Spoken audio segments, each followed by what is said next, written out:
அந்தகன் படம் பொறுத்த வரைக்கும் இட் இஸ்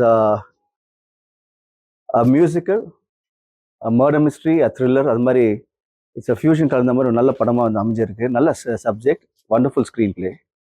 என் கூட சேர்ந்து ஒரு நட்சத்திர பட்டாலுமே இருக்காங்க. Karthik sir, Simran, Priya, Samuthirakani sir, Yogi Babu, Urvashi madam, S Ravikumar sir, அது மாதிரி சொல்லிட்டே போகலாம். வனிதா விஜயகுமார், பூவையார், மோகன் வைத்தியா, ஒரு கேலக்ஸி ஆஃப் ஸ்டார்ஸ் இதில் இருக்காங்க. இந்த படம் பண்ணும்போது நாங்கள் அவங்கள அப்ரோச் பண்ணோம். அவங்க உடனே எந்த ஒரு கேள்வியும் இல்லாமல் என் மேலேயும் அப்பா மேலேயும் இருந்த மரியாதையில் உடனே ஓகே சொல்லி இமிடியேட்டாக எல்லாரும் வந்து they become a part of this movie. So இந்த நேரத்தில் அவங்க எல்லாருக்கும் என் நன்றியை தெரிவிச்சுக்கிறேன். Thank you so much. ஆர்டிஸ்ட் இந்த பக்கம் இவ்வளோ பெருசாக இருக்கும்போது அதே மாதிரி இந்த சைடில் வந்து டெக்னீஷியன்ஸ் வந்து some of the best technician இந்த படத்தில் இருக்காங்க. கேமராமேன் ரவி ஆதர் சார், இந்தியாவில் ஒன் ஆஃப் த ஏஸ்ட் சினிமோட்டோ ஃபோட்டோகிராஃபர்ஸ். அண்ட் அவர் வந்து இந்த படத்தை வந்து இவ்வளோ அழகாக பியூட்டிஃபுல்லாக விஷுவலாக ஸ்டன்னிங்காக எடுத்திருக்காரு. So big thanks to him. என்ன படம் ஒரு தடவை பார்க்கும்போது ரொம்ப ஃப்ரெஷ்ஷாக இருக்கும். ஒரு ஒரு படம் வந்து தரம் வந்து all depends on the visuals and he has done a fantastic job. So thank you Ravi sir. And இன்னொரு பக்கம் வந்து படுகொடை சார், அவருடைய டைலாக்ஸ், அப்புறம் editor Sathish Surya, music Santhosh Narayanan, art director Senthil Raghavan. So இந்த பெரிய க்ரூவே இருக்காங்க இந்த படத்தில். They done fabulous job and again thanks to them. And we are all excited that இப்போ அந்த பியானஸ் August 9th ரிலீஸ் ஆக போகுது.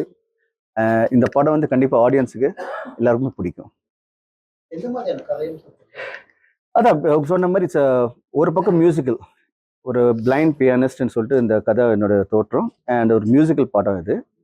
பட் மியூசிக்கலாக இருந்தாலும் again it has a murder mystery element and கொஞ்சம் த்ரில்லிங்காகவும் இருக்கும். So it's a screen play paste movie, a smart screen play. ஆமாம். காரணம் வந்து இப்போ நாங்கள் இந்த படம் வந்து இப்போ ரிலீஸ் பண்ண சொன்னோன்னே இல்லை டிஸ்ட்ரிபியூட்டர்ஸ் படத்தை பார்த்தாங்க. ஸோ டிஸ்ட்ரிபியூட்டர்ஸ் அவங்க எல்லாருமே என்ன ஃபீல் பண்ணாங்கன்னா, சார் படம் ரொம்ப அருமையாக வந்திருக்கு, ரொம்ப நல்லா வந்திருக்கு. ஸோ நல்ல ஒரு நிறைய தியேட்டர்ஸில் வந்து ஆடியன்ஸை வந்து என்ஜாய் பண்ணுவாங்க. ஸோ அவங்களோட ஒரு ஆசையும் படம் அழகாக வந்து ஆடியன்ஸ் ரீச் ஆகணும்னு சொல்லிட்டு நம்ம August 9th வரோம். சார் கேட்கல சார். இப்போ லோ பட்ஜெட் ஹை பட்ஜெட்லாம் இப்போ நம்ம பிரிக்க முடியாது சார். இட் டிபெண்ட்ஸ் ஆன் ஒரு படமும் அதில் இருக்க ஸ்டார் காஸ்ட்டும் அந்த டெக்னீஷியன்ஸ் பொறுத்து தான் இருக்குது. ஸோ சில பேர் வந்து இந்த பட்ஜெட்டில் பண்ணலாம், சில பேர் இந்த பட்ஜெட்டில் பண்ணலாம். அந்த பட்ஜெட் டிபெண்ட்ஸ் ஆன் யாரெல்லாம் அந்த படத்தில் இருக்காங்களோ. படம் பொறுத்த வரைக்கும் கதை நல்லா இருந்தால் எந்த படம் வந்தாலும் ஹிட் ஆகும்.